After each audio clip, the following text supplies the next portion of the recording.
All right, welcome to another episode of Playing Injured. We have an old friend here, Mr. Alan Lazaros, who is the CEO of Next Level University, also co-host of Next Level University, one of the top podcasts in the world. Almost at 2,000 episodes. You guys will be there by next week, right?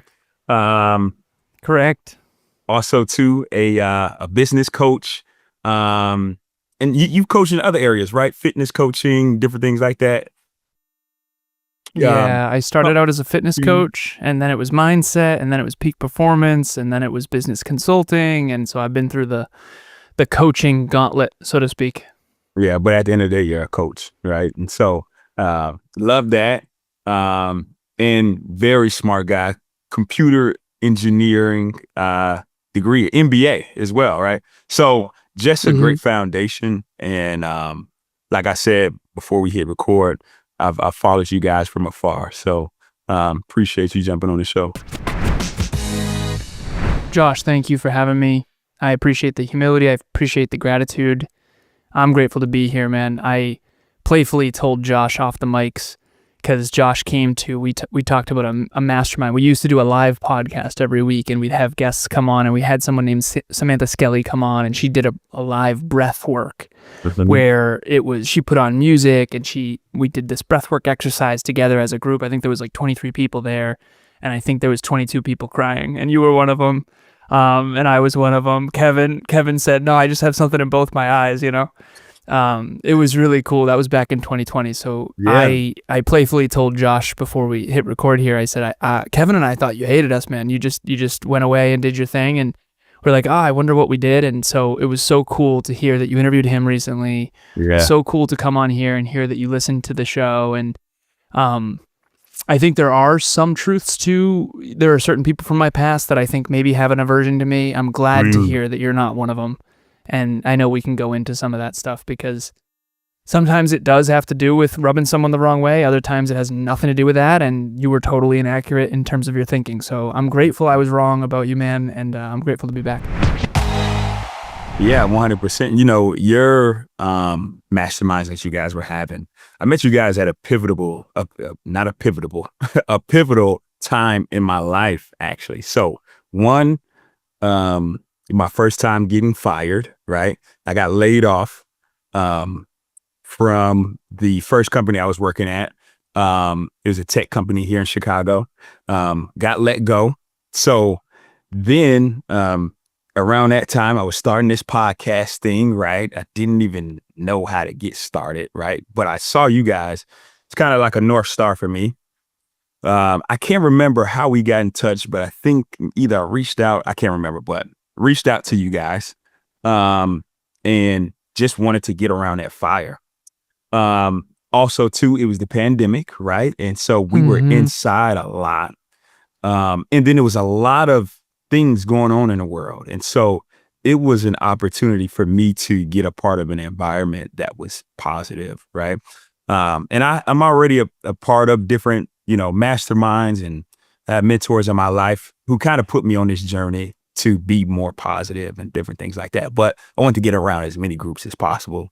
And you guys really fit that for me. So the timing was perfect, and then gradually things start to open up. Hey, I get a new career, new job, I move, life kind of happens, right? You get into a relationship, I break up. So a lot has happened over these last 5 years where if I would have known you guys thought I had a aversion to you, I would have reached out. And so, if I could ask you, and I don't know if this is something that you still you still struggle with or not, but how do you not take things personally? Right? Yeah, man.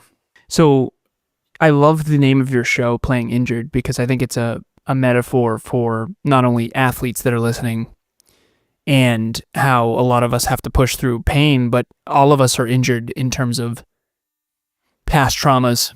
Yes. And, two types of people. There's people with trauma and then liars, right? I'm just kidding.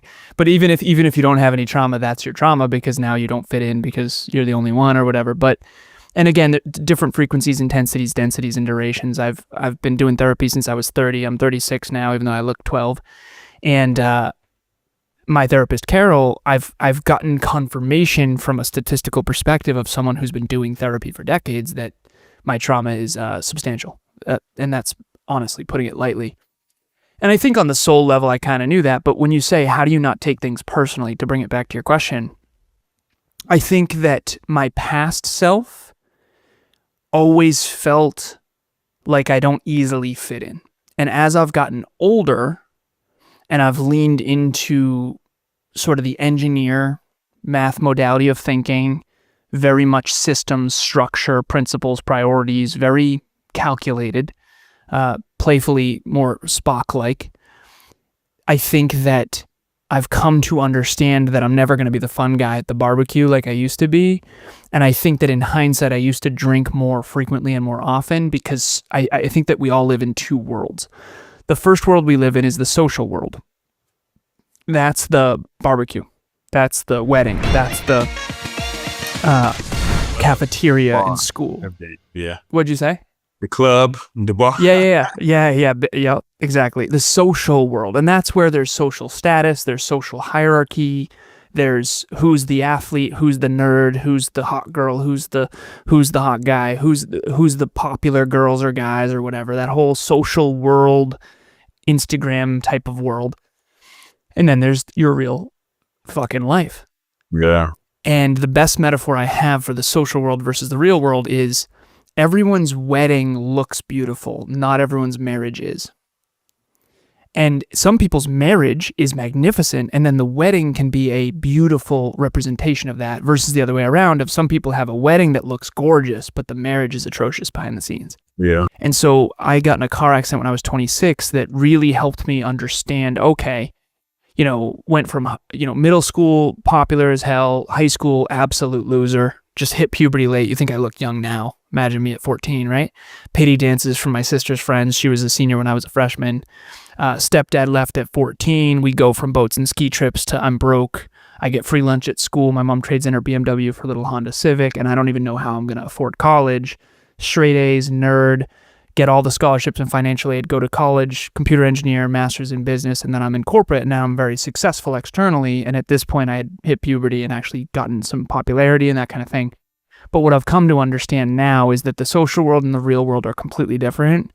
And I think that in the past, I unconsciously took being treated poorly personally.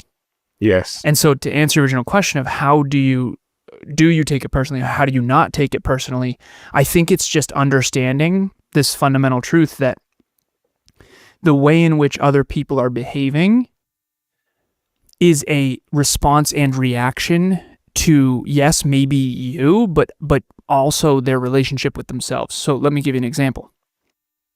So if I'm coming up on 2,000 episodes and you celebrate that shows me a couple things. Number one, either you do feel not good enough and you have humility to celebrate others anyway, or you're actually confident and can celebrate someone else. Yeah. Or there's the third narcissist who only celebrates it because I'm on your show. Right. And I know you're not that one. But when you're young, you don't know the fucking difference. So you just get ripped a new one repeatedly and you don't understand boundaries and you don't understand, your value. And so in the past, this was my cycle I was running unconsciously. Be treated unjustly because I trigger other people's insecurity in their intelligence. I've always been very sort of straight A student, intellectual. Get treated unjustly because I have low self-worth, no dad, stepdad left, that kind of thing. And then my trauma response to that, fight, flight, freeze, or fawn, it was fawn socially, social world fawn, appease, don't get abandoned. But then behind the scenes, it was fight, aim higher, work harder, get smarter. And when you aim higher, work harder, get smarter, now you trigger people even more. So it gets even worse. And then my response to that is aim higher, work harder, get smarter, which gets even worse. And then eventually you find self-improvement at 26, 10 years ago for me. And then your response to everything becomes, what can I learn from this? How can I get better? not just externally, but internally. And then it gets even freaking worse in the social world because now you actually are aligned, you are virtuous, you do have clear goals. And I sent this to my girlfriend yesterday, literally. I looked up on ChatGPT the top 20 indicators that you have an intimidating personality. Top 30 indicators. When I was reading through this list, I was going, okay, clear goals, thinking logic more than emotion. Okay, so what's happening is I'm someone who apparently has all these character traits that indicate that you're intimidating people. And being tall and having a lot of muscle mass is one of them as well, which you obviously have now, but we didn't start there, right? Yeah, we did. And so everyone is responding and reacting to who you are, but not necessarily authentically. And they're not even necessarily aware of it either, right? So insecure men have a really hard time being around me, and they would usually react in these sort of weird turtle up or puff up ways. Yep. And I used to take that personally, when now I just realize it's just a response to their own insecurity. Yeah. That's, here's what I realized though. It triggers something in you that either you can become more self-aware of yourself, right? When you take things personally, or you can see it as you not being good enough or whatever the case may be, right? Uh-huh. In my early days, right, I used to feel, hey, not good enough or something is wrong with me. Now, what I start to do is like, oh, I'm feeling a little anxious. Why is that, right? Here are some thoughts that are going in my mind. Why is that, right? Then it's like, oh, okay. These are some wounds that I have, right? Like I'm telling myself stories that aren't even true. Thoughts that go through my mind. It's almost like they're going through past trauma, going through past experiences, going through things that have nothing to do with today, right? Yep. And my interpretation on those past situations weren't in reality either, right? We have no idea what was going on with other people and why they treated you a certain way. Yeah. And so one of the affirmations I tell myself is that other people's behavior is not tied to my worth, right? It's something that I have to remind myself, right? It's something that to this day, I still kind of have trouble with is when I come up to meet somebody, why did they turn their head? Why did they not look me in my eye? Why did they say, if I have a conversation with somebody, why was that so short? Why did they do this, right? These are small thoughts that I'm getting better with, right? That I try to ignore, but they're still there and I have to fight it. I have to override it, right? Well, Josh, let me ask you this, and this is awesome already. Yeah. So I went from, and this was a very fascinating social experiment for me. So I went from 160 pounds skinny fat to 220 pounds in literally 6 months. I gained 60 pounds in 6 months of mostly muscle, definitely not all muscle, because I was hammering McDanks. But it was mostly muscle. I was weight training every single day, blah, blah, blah. And then I ripped it up and did some fitness competitions and stuff.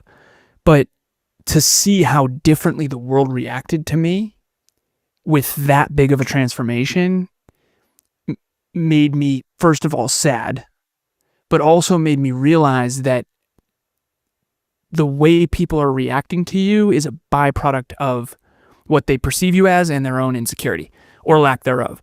So I don't know how tall you are, but how tall are you? 6'4". Okay, so you're 6'4". Okay. Yep. African-American male, for lack of better phrasing. Okay. And you're a bigger guy. Yeah. Right? Statistically speaking. Yeah. Depending on what room we're in, right?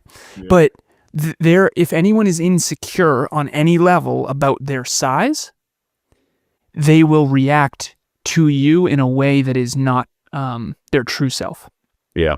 So my business partner, Kevin, he's only 5'6". His old self would have had a hard time around you, not because there's anything wrong with you, but because he is insecure about his being short, which now he talks about openly.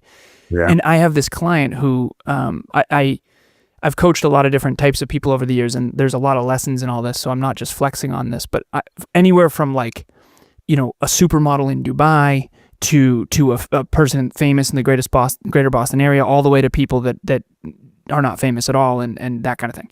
So it's been hundreds of people over the years, but what I've learned is that the people that you think are the most secure, like the supermodel in Dubai, so to speak, is actually wildly insecure. Yeah. And this other person that I'm thinking of right now, I'll keep it anonymous. I've been coaching her for 5+ years. She is, statistically speaking, very, very beautiful, extremely in great shape, just very 10 out of 10 type of person. People won't look at her at the gym. And I said, you got to understand, it's not because you're not good enough. It's actually because the guys are trying not to be disrespectful and the women are jealous. And they're not consciously jealous. It's not like they're consciously going, oh, I'm jealous, so I'm going to look away. It's just their trauma response to whatever you are. And the trauma responses are fight, flight, freeze, and fawn. And people think, okay, trauma response means there's a bear in the woods, I'm going to run. No. Trauma responses are happening both micro moments and macro traumas, right? So what my reaction to my car accident is a macro trauma. But when I first meet you, Josh, and I shake your hand, if I'm on any level insecure about my physique or my attractiveness or my size, I'm going to have trouble looking you in the eye and shaking your hand. And you might internalize that as I'm not good enough, when in reality, it's actually because you're fucking awesome and you're huge and you're good looking and all these things. So some of the people that are the most attractive externally actually have the least self-worth internally because of this sort of human pattern that we have in the social world. So what I try to do with my clients is I try to help them win in the real world and figure out what their self-esteem is actually tied to, and then win in those couple areas, and then allow that to ripple out into the social world versus trying to get validation in the social world to try to fill something in the real world, which definitely doesn't work. I've tried. It doesn't work. 100%. And you're talking about even just size. Like, this happens with a lot of different areas of life, right? Somebody realizes that you're a real quality person, right? And not used to dealing with somebody who is, like you said, goal-oriented, right?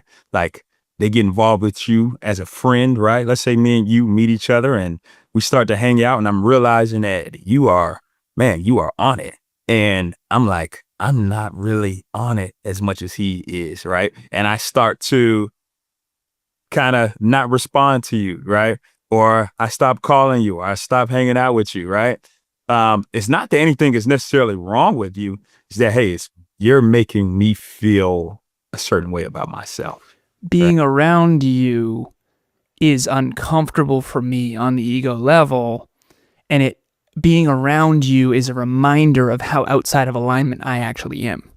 Right. Because, dude, at 26, when I got in that car accident and I really found self-improvement, personal growth, personal development, that was my main sort of transformational moment. I started to say, okay, I'm going to work on myself every day. And I thought when I became a better man that I would have more friends and people would like me more and things. But that is, comically not true. I'm talking like, it's ridiculous how untrue that is. Like, I track metrics and habits and priorities, blah, blah, blah. It's the better I've become as a man, physically, mentally, emotionally, and spiritually, the actually more people seek you out, but don't really want to be around you. It's so interesting. You feel more sought after in terms of your perception and social status and value, but you actually feel like people don't actually like being around you, but that at the same time, they're also fighting to be a part of your life. It's such a fascinating thing. And I think that anyone who's ever dealt with any level of fame, and Kevin and I are not famous by any means, but we have experienced enough of it to realize that a lot of it is the social status-y stuff. And in sports, I don't know how high you went in it, but these athletes, your value is so predicated on your contribution to the team winning. And anything outside of that lane, you're pretty much not of value. Yeah. And that's just not only economically true, but it's also true in the social status world. And we all wish that wasn't the case, because when our head hits the bed at night, you need to feel of value as a man or as a woman or whatever you identify as. And if you don't have that unconditional love in your real life, oh, you are so fucked. Yeah. And I didn't realize till my 30s how much I didn't actually have that. And a past girlfriend, for example, wanted to date the fitness model, but didn't love, because I was a fitness model, 43 photo shoots and fitness competitions, got stomped at 2 of them. Now, well, I placed every time, but I won one of the 3. But I was definitely the like fitness model, Abercrombie model looking, definitely not as, I was way more in shape back then, let's just say that. Unfortunately, the only thing that's gotten worse, but I remember being in a relationship with this woman, and I remember thinking, like, you don't love me. Like, you love the idea of me. You want to be with the hot guy on Instagram who's got 30,000 followers and who is a model and who's ripped 8-pack and who is an achiever, but you don't actually want to date that dude because that dude has to get up at 5 a.m. and go to the gym. Like, you want the shiny shit, but you don't want what comes with that. And by the way, you don't get the fitness model 8-pack guy without also the workouts, the foam rolling, the sleep, hydration, nutrition, mobility, breathwork, supplementation. Like, you have to want everything underneath that iceberg too. And if you can't fall in love with beneath that iceberg, you don't get to be with someone of that caliber. And what I've come to understand is that nobody wants to be around someone who focuses on sleep, hydration, nutrition, training, mobility, breathwork, supplementation, metrics, priorities, habits, structure, calendar. Like, seriously, it's just not what most people want to do. Everyone wants to be around Michael Phelps, but no one wants to get in the fucking pool. Yeah. And that's so hard for someone like him who is like, why does everyone love me and also not want to be around me? It's such a fascinating thing. Yeah, so it's a very fascinating thing. And you have to do the inner work in the personal development to understand human nature, right? And understand that it's not personal. And yeah, so it feels it's tough though. Yeah, it does. It does feel personal, right? Mm-hmm. But you also mentioned something very key. You said the internal work, right? The self-esteem. What do you do to grow that, to be a little bit more in tune with your self-esteem and how you feel about yourself? So I used to believe, I'm also so excited, like my excitement is sometimes comes off too much. I got to channel my passion. Channel it. Calm down. It's all going to be fine. I've been waiting for years to be asked this question. No, so the self-esteem piece. I used to believe that you could change. So when I first found self-improvement, I was like, okay, this is it. All the stuff people hate about me, I'm going to change it. And then you change it and it gets worse, right? And people don't even like you even more, right? And you realize, okay, I can't change who I am, but what I can do is uncover who I actually am and then grow from that place. So I think a lot of people like myself start in self-improvement and personal growth and personal development going, okay, well, I don't like that I'm tall and lanky, so I'm going to get jacked. And then you start working on yourself and you do fitness and all that stuff.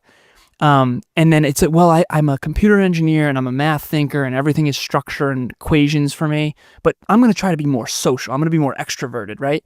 And then you go out and you try to change who you are. And it's atrocious. It's terrible. Because you're not fulfilled. Because you're never going to be fulfilled when you're not in alignment with who you actually are. So I don't do any of that anymore. What I now do with clients is they come to me and they say, okay, here's where I am. I want to try to be this person and achieve this thing. And I used to try to help them do that, and then it would never work because they'd go on that journey. The process was never aligned with who they really are. They have to mitigate every weakness and basically avoid any strength. And every strength comes with a weakness, by the way. And it was like trying to get Kevin to beat LeBron James at basketball. It's impossible. You can't. Right. You're not naturally gifted in that area. So what we do, I think all of us have a really negative relationship with our weaknesses and our gifts. And every gift comes with a weakness. So I'll give you one of my gifts. One of my gifts is math. I think in exponentials, I think in equations. I don't think I've ever gotten below an A in math in my entire life with minimal effort. I mean, I could party all night, still, show up just to the tests and get an A. And I'm not saying that to brag. I'm saying this because it comes with a massive weakness. Yeah. So when it comes to goals and metrics and reverse engineering finish lines and helping people measure the right things and achieve their goals, very, very good. Finance, easy. Science, technology, engineering, mathematics, business, and finance, all strengths. They come naturally. Guess what doesn't? Relationships. That dude is not going to be good at relationships because he doesn't understand that no one thinks like he does, statistically. So if you're at the very far end of any statistical bell curve, you have an opportunity to do something very unique and very special, but it destroys your relationships. Why? Because if you're naturally awesome at football and you play against me and we're friends, if I don't feel good enough and I'm insecure, I'm going to treat you poorly unless you're on my team. And that's where all this stuff that we already talked about comes in. So what do? We hide our strengths to fit in. Yes. And then we also hide our weaknesses to fit in. And by the way, the weaknesses come as a result of the strengths. So for me, high self-belief, math modality of thinking, high levels of certainty, great external achievement. I have to hide all that, pretend I'm humble. Now, I'm not saying I'm not humble, but I have to pretend to be less certain than I actually am. Yeah, you got to shrink yourself 100% to fit to in. make other people feel, In the world of the insecure, the truly secure person has to shrink. Otherwise, they don't belong and they get rocks thrown at them and all that kind of stuff. So we're all afraid of failure and success. Success is, if I'm too successful, I'm going to get ostracized from my peers and or they're going to start treating me weird. If I get to failure, I'll be ostracized from the group because no one wants to play basketball with the worst player either, right? So no one wants to be Michael Jordan, but no one wants to be a bench player either. So, and again, insert sports metaphor here, sports podcast, great. The truth is, though, is we're all in this little box between floor and ceiling of success and failure. So it all comes down to who you associate with, which is why our reference group determines such a huge, there've been so many studies on this. Our reference group determines such a huge amount of our success. Because it's almost like all of us, if our number one need is belonging, social belonging, and all your peers make 60 grand a year, and you start making 160, all of a sudden, things get weird. Because I'd rather fit in and be mediocre than actually be truly great. We all know the higher, and this has been really hard for me, the higher that Kevin and I climb, for lack of better phrasing, the harder it is for us to have meaningful relationships with people we went to high school with. Mm-hmm. And that's been really hard for me. It's been harder on me than him because I don't think he cares as much, but his core wound is different than mine. But I've forgotten the original question because I've gotten off track. Do you remember what it was? I can't remember, but I know you shared a lot of... self-esteem. We talked about self-esteem, how to grow your self-esteem. Yes. Awesome. Okay, so inside out versus outside in. If you're playing outside in, you're in trouble. Inside out versus outside in. So the old me used to say, okay, you're here, you want to be here, you can achieve this. No, I don't do that anymore. Everything has to start from high self-awareness. So I coach 26 individuals right now. Business coach, but I did fitness and mindset and peak performance, all that stuff. So now what we do first is self-awareness. So step 1 is self-awareness. Step 2 is self-acceptance. Step 3, now it's you can go achieve. I think one of the reasons a lot of people don't achieve their goals, and you can look this up, the statistics on who has clear written goals that they actually achieve, whether it's New Year's resolutions or whatever, it's very low. Super low. Most people are stumbling upon results and then trying to hold on to it. Seriously. When it comes to premeditated goals that you write down in advance, a lot of times those goals are predicated on low self-awareness. Though, I mean, I can run like the wind. So if I want, but what do I care about? I don't care about being fast. I'm already fast. Long legs, long distance running, no problem. What do I want to be? Jacked. So we all want to be different than we are. Exactly. See, that's the problem. Whereas I could just go all in on what I'm already naturally gifted at and then improve from that place. But if I do that, I get all of the upsides of success, but all of the social downsides that come with that. And if my real goal is to belong, I'm not going to amplify my statistical advantage. Yeah. Right? And so as I've grown older and older and older, I've had to heal, and to get back to self-esteem, I realized this. All of us, myself, you, my business partner, Kev, my girlfriend, Amelia, we just talked about this earlier today. We tie our self-esteem unconsciously to a couple things. I did this with a client earlier. His name is Bradley. I tie my self-esteem to 3 things, and I won't share his. But I used it as an example, and we got clear on his. Number 1 is fitness, being a freak athlete. So for me, I was prepubescent, didn't hit puberty till senior year of high school, definitely a nerd, overlooked by every girl, not attractive, didn't become a man until way later. I care so deeply about being big and strong because I always felt lanky and weak, and I got bullied a lot. Okay, so number 1, tie my self-esteem to my athleticism. Number 2 is my relationship with Amelia. That's where my belonging is.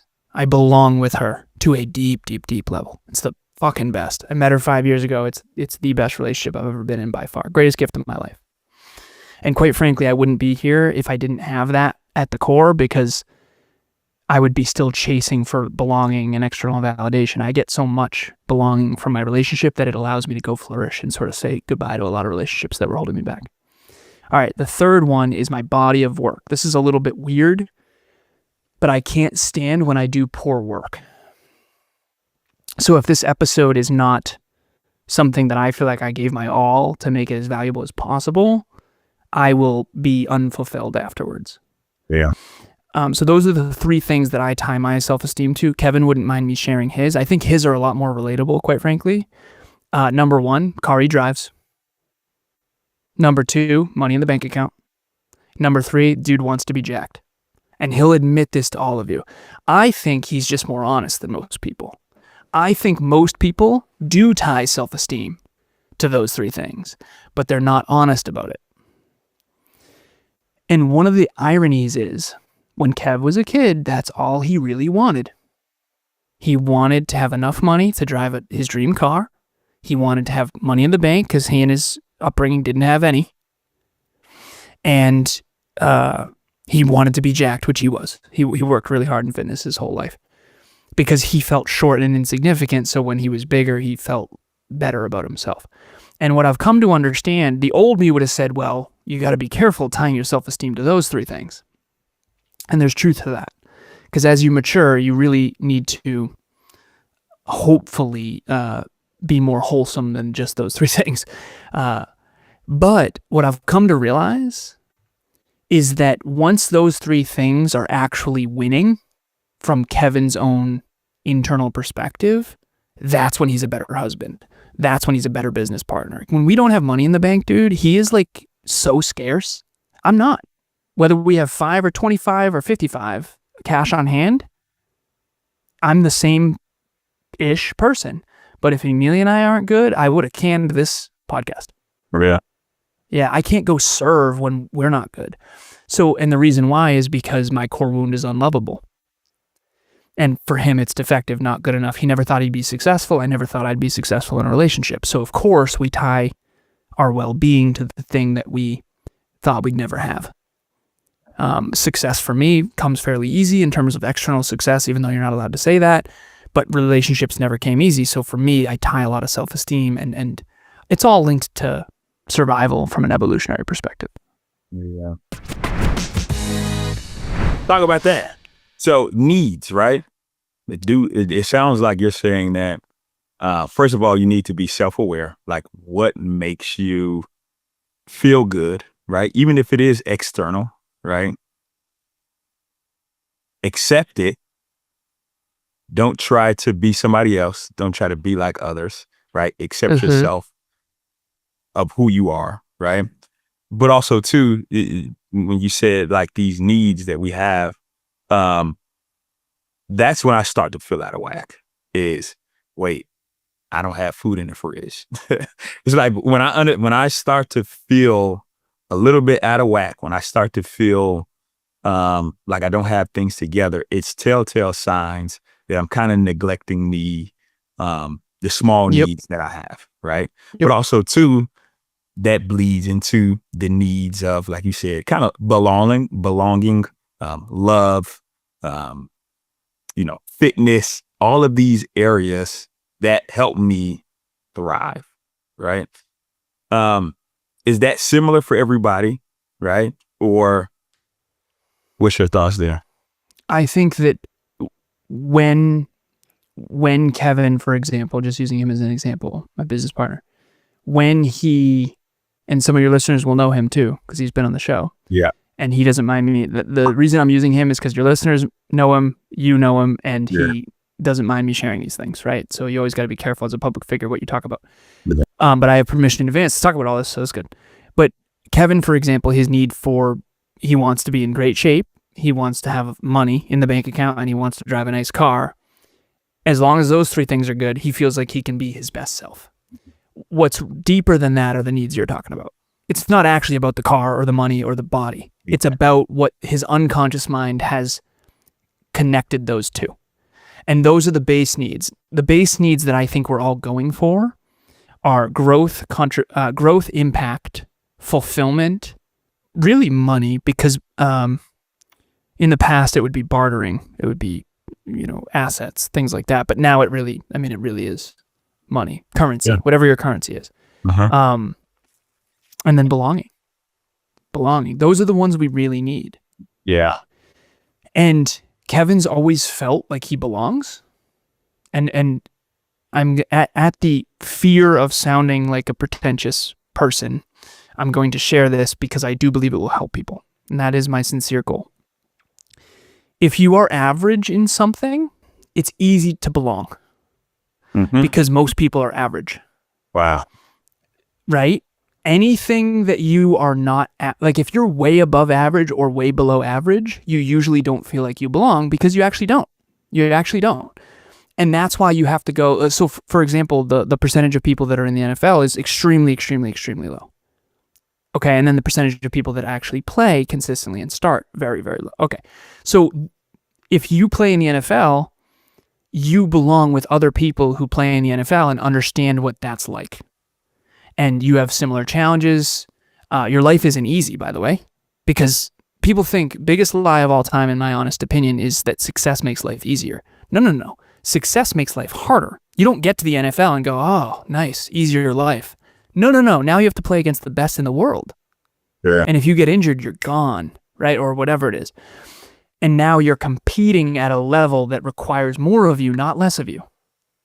That is the biggest misunderstanding, I think, ever, unless it's generational wealth that's a snowball that was built and created by someone prior to you and your family. When you reach a new level of success, it means life is harder. Yeah. So it's great, right? 2,000 episodes, 16-person team, 175 countries, 1.17 million listens. That all sounds awesome, and it is, and that's the goal. But my life is not easier. Kevin and I's life is actually harder now. We have more responsibility, more to lose, more to sustain, more to grow, right? How do you grow from that place, right? So I think that that's a big breakthrough as well. But ultimately, it's all these needs that are unconscious. And I think we're all wired in a certain way to value our needs in a different syntax. So my need for belonging is higher than Kevin's because I didn't belong more than Kevin. Yeah. His need for money is higher than mine because I feel like making money comes naturally to me. So of course, right? And that's why you have to sort of heal, but also understand this about yourself. And the paradox is, if you try to change what you tie your self-esteem to without actually meeting it first, you probably won't be able to have the abundance to actually change it. So yes, me at 36 understands all this intellectually, but that doesn't mean I'm suddenly like, oh yeah, it doesn't bother me at all that my friends talk to Kev more than me and, comment on his stuff, but don't like my stuff. Like the truth is it bothers me and I use it to motivate me with the chip on my shoulder a little bit, but I also know that I can't let it run me. But I also have to know that it definitely affects me because that's a need. Yeah. And I think that's so deep because I obviously for me, it's very similar. Fitness, money, and I think belonging is very huge for me. Sounds like that's the most important for you. Yes, it is, right? Belonging, and also being seen as somebody um, that people admire, right? Admiration, right? Which is something that is out of my control, right? Even though I feel like I can control it. So that's where the fitness comes in. That's where making sure everything is in order and polish comes in, right? That's when I, want to read a lot of books and be and make sure the way I think and express myself and I communicate is polished, is because it is a admiration piece. So Kevin and I had this discussion a while back. I think that I had a big breakthrough when I realized that I was actually jealous of Kevin. I didn't know this consciously, but I was like, everybody loves that dude. Like, everybody likes him. We would give a speech, and I'm convinced my speech was more valuable. And everyone would hate me and love him. And so we realized something. He is jealous of how much I'm respected. And sometimes how much I'm admired. Yeah. I'm jealous of how much everyone just likes this dude. Everyone likes him. I don't feel like a very likable person. Seriously. And I realized, oh, you are easily likable, the regular, relatable guy that's humble, that everybody can relate to. And you're trying to be more like me to get admiration, for people to look up to you. And here I am trying to be normal when I'm not, to try to be relatable when I'm not. It's like, dude, what if we just leaned into who we actually are? Because I'm not naturally relatable, right? No one tracks 13 metrics and 19 habits a day, right? I mean, that's not a normal thing. Everyone in my team does, everyone in my coaching program does, not that many, but tracks metrics and habits. So that's whatever you are, be a good one, I think is the place to end here, which is, again, goes back to self-awareness first, self-acceptance. That's the hard part. You got to accept that you're not naturally gifted if you're not. You got to accept that you are gifted if you are. You're not allowed to say it, by the way. I'm risking ostracization by saying these things, but I'm trying to help. But like, I was the guy who was kind of gifted intellectually, not athletically. Not athletically, intellectually for sure. Yeah. And while you're not allowed to say that out loud, it is the truth. And the goals that I have are not going to work for everybody.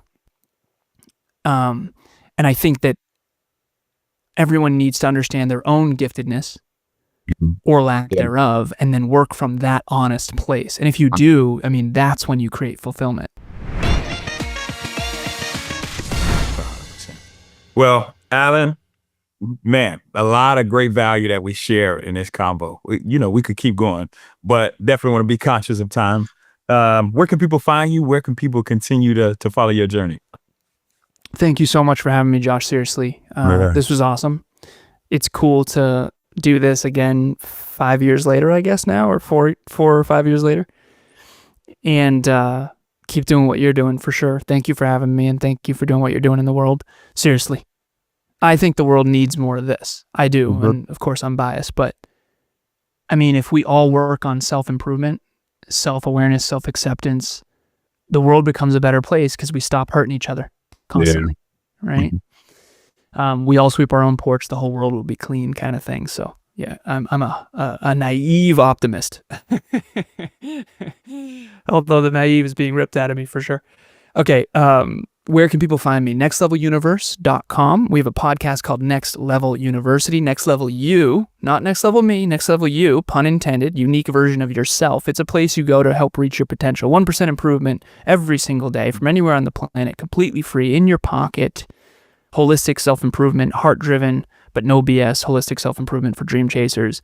And it really is for anyone who sincerely wants to chase their dreams. Maybe your dream is have a villa on the beach. Maybe your dream is to have a great relationship. Maybe your dream is to be in great shape. Maybe your dream is to build a $1 billion business.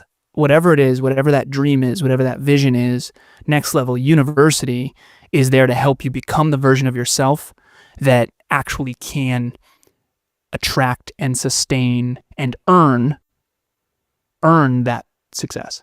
And the key word is earn there, because Kevin and I are tryhards who came from very little, and we don't believe in the big rewards for minimal effort shit. Yeah.